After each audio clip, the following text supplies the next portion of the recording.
Hey everyone, and welcome. Today, we're putting together your digital survival guide.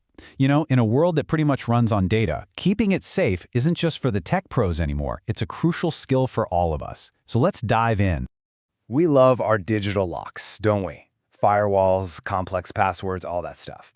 But what if the biggest vulnerability isn't the lock itself, but the person who holds the key?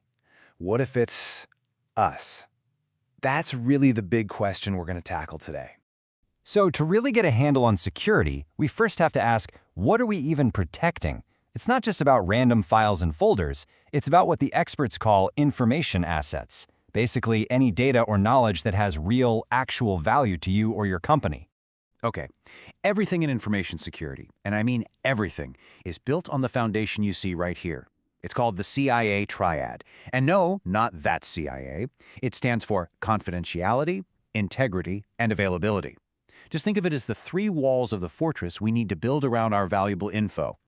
First up is confidentiality. This one's pretty simple. It's about keeping secrets. It just means making sure that only the right people can see the information. It's basically the digital version of a locked door with a bouncer. Next, we've got integrity. This pillar is all about trust. It's making sure that the information you're looking at is the real deal, that it's accurate and hasn't been messed with behind the scenes. You need to know that what you see is what you get. And finally, there's availability. And this one is so important. I mean, what good is your data if you can't get to it when you need it? Availability is all about making sure that systems are up and running so you can access your information without any trouble. So we've got our fortress, right? Confidentiality, integrity, availability. But how do attackers actually manage to get inside? You might be picturing some super hacker in a dark room breaking through lines of code, but the reality? It's often way simpler and a lot more human. Just take a second and think about it. What do you think is the biggest single reason that security fails? Is it some crazy software bug, a weak firewall? What's your guess? Let's take a look at the actual data. Just look at that biggest slice of the pie. A whopping 34% of breaches are caused by phishing. And even that next one, network intrusion, a lot of the time that starts with some kind of trick.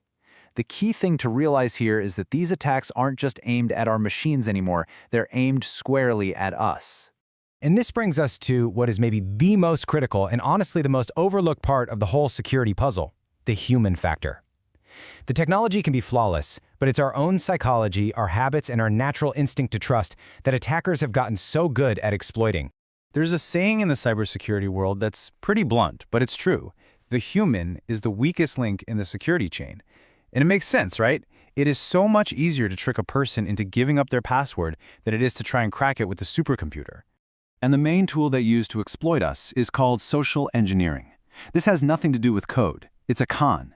It's the art of manipulating people into breaking the rules and just handing over the keys to the kingdom. And attackers are pretty strategic about it. They often go after people with specific traits. People who are naturally helpful and quick to trust, or folks who are maybe new to the workforce. When you look at this list, you realize these aren't character flaws. They're just normal human tendencies. And that's exactly what can be taken advantage of.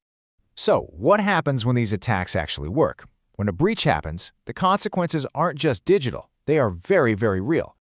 A single failure can kick off this catastrophic chain reaction. We're talking about massive financial losses, a company's reputation completely ruined, and maybe the most damaging thing of all, a total loss of your customers' trust. To put this into perspective, just think about the scale of one ransomware attack. Over 200,000 computers across 150 different countries were all infected at once, causing billions and billions of dollars in damage. This isn't a hypothetical threat. It's a global reality. Okay, I know. That was the bad news. But here's the good news. You have the power to protect yourself. And this isn't about becoming some security expert overnight. It's about adopting a few simple but incredibly powerful habits. This is your personal security playbook. Let's start with the absolute basics, passwords. I mean, the difference here is pretty clear, right? On the left, you've got stuff that's super easy to guess. On the right, you have a strong, complex one. The whole goal is just to create something a machine can't figure out easily. And here are the golden rules. Use that complex combination. Do not write it on a sticky note. And this one is huge. Avoid using the same password for everything because if one account gets breached, suddenly they're all breached. And of course, never ever give your password out over the phone. Remember that 34% number from earlier? That's phishing, and it almost always arrives right in your email inbox. An attacker's fancy code is totally useless if they can't get you to run it, and email is their #1 delivery system. So, how do you spot the trap? You've got to look for the red flags. Does the email try to create a sense of panic, demanding you act right now? Is it asking for personal info? Does the sender's address look a little off? Or are there just bad spelling and grammar mistakes? If you see these signs, the most important thing you can do is do not click. But what if the worst happens and you think you've been infected? Okay, don't panic. Follow this emergency plan. First, isolate the device, unplug the network cable, turn off the Wi-Fi. Then, just shut it down. When you can safely restart, look for any weird software you don't recognize and uninstall it, then run a full anti-malware scan. You know, the key takeaway from all this is pretty simple. Good security isn't really a product you can buy or a password you set just one time. It's a mindset. It's a practice. It's a series of small, conscious things you do every day. So the real question is, what new habit will you start practicing today?